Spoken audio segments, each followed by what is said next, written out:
So today, we're going to demonstrate the squat. This is for powerlifting, actually though. So I'm going to discuss the squat, how I kind of teach the squat, some things that work for me as a squatter, and squatting is actually my favorite power lift. Deadlifting was second, and benching I fucking hated, but you know, not everyone likes benching. So basically, what I'm going to discuss is how to squat a little bit better. So, and my approach to the squat, which is I think a little bit different because I have a performance-based background, not just a powerlifter background. So, we'll discuss a couple things. So the first thing I'm going to discuss is shoes. Now I use lifters, and I also used to compete in flats. Now, which one was best for me? Now, a lot of the times I did very good in flats. The problem was I was very tippy when I used flats. So I decided to switch to heeled shoes later in my powerlifting career. Now, for the longest time I competed in flats. Now, when I squatted 800 pounds, I used heeled. And I found it was actually more effective, but it took me a very long time to learn it. Also, I have very tight ankles. So for me, it seemed more effective to use the heeled shoe from a technical standpoint. But I would lift more with flats usually. So I decided to switch to heels to be more safe for my body. Now everyone is going to be different. You're going to actually have to experiment. Now, we're going to discuss stance width. Now stance width is dependent on a couple things. Ankle mobility, hip mobility, what feels comfortable and natural to you. So there's a couple tests we can do. So you're going to do, basically, I'll explain it, I won't quite demonstrate it. So you're going to be on all fours, go on the ground, wide on the hips, and you're going to basically see where your hip feels comfortable going down. The other one you can do is just experiment with bodyweight squat. So you're going to see what feels good. So my competitive squat stance was about up here. Now I'll open up in the hips, everything nice and tight. Gonna squat down, and as you can see, that feels very natural for me. It may not look mostly natural to most people, but I have very long legs, so I use the wide stance. Now, the other thing is bar positioning. Now I'm gonna go grab my shitty bar.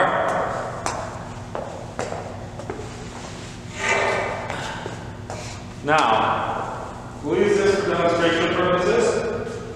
So this is obviously not a squat bar. So when most people do high bar, you want to be still below that big bump on your neck. And if you want to do low bar, you shouldn't be much lower than parallel with the shoulder joint itself in the shoulder calf. Now, a lot of people low bar like this. Now, you're actually behind your center of gravity with the bar. So you have to actually fold forward to get out the weight and really crank up your lower back. You should get your low bar about here. You're still low, but it's advantageously much better positioning and much more into the center of your gravity. Now high bar, I like, and it worked for me with the wide stance. And you want to get that nice strong position. I liked it because I could kind of lean on my quads a little bit, stay more upright, and then just pound into it.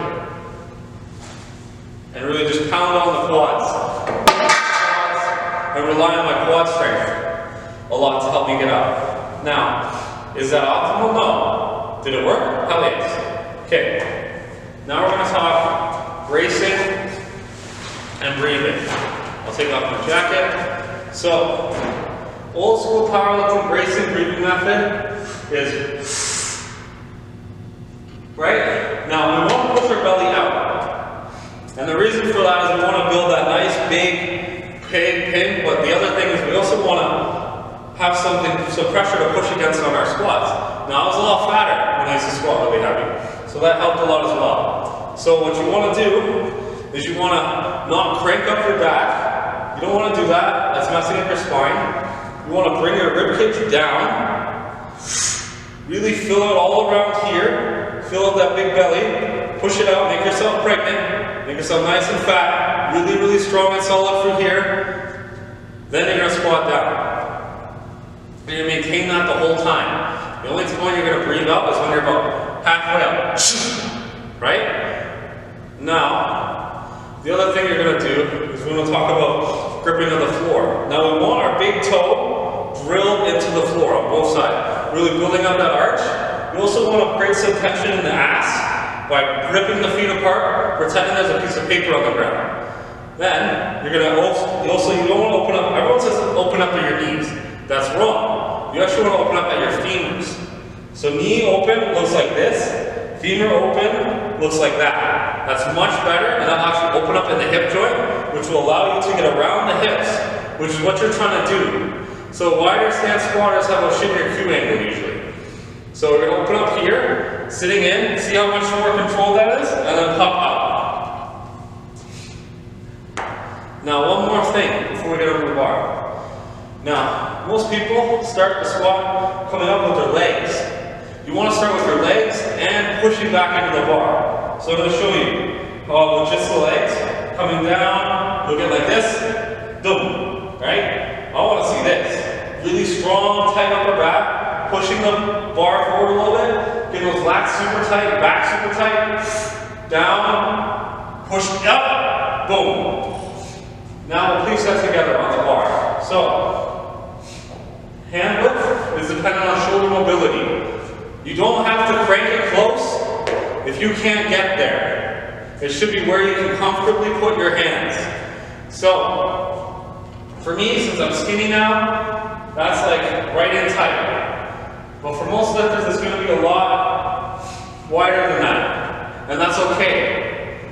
Don't force yourself closer. You're going to cause yourself a shoulder injury. A lot of powerlifting shoulder injuries actually come from squatting, not bench pressing, because of the pulling on the bicep tendon. So, we're going to get up under our bar. The other thing is grip. A lot of guys go like this, grip, twist the wrist around, but you can't get tight in your upper back as much. I prefer to do what I call a twist down. Wrist straight, pulling down on a bar like a lat pull down. Just getting tight as shit in my upper body. Now, I'm going to get under the bar, set up in a high bar position, squeeze my blades, pull that bar down, wrist nice and straight. Get that pull down nice and tense. Brace my core, it's already braced. Take my nice walkout, 2-3 steps. Find my push position, throw my feet into the ground, pull it apart, open it up with the femur, big tight breath. Pushing into the bar, and repeat.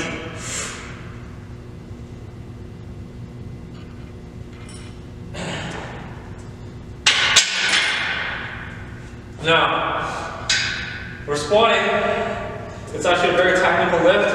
It's a lift a lot of guys don't put enough time into. So when you're squatting, what you need to do is you need to have a formulated routine on how you attack the bar, because that's a lot of shit you need to know.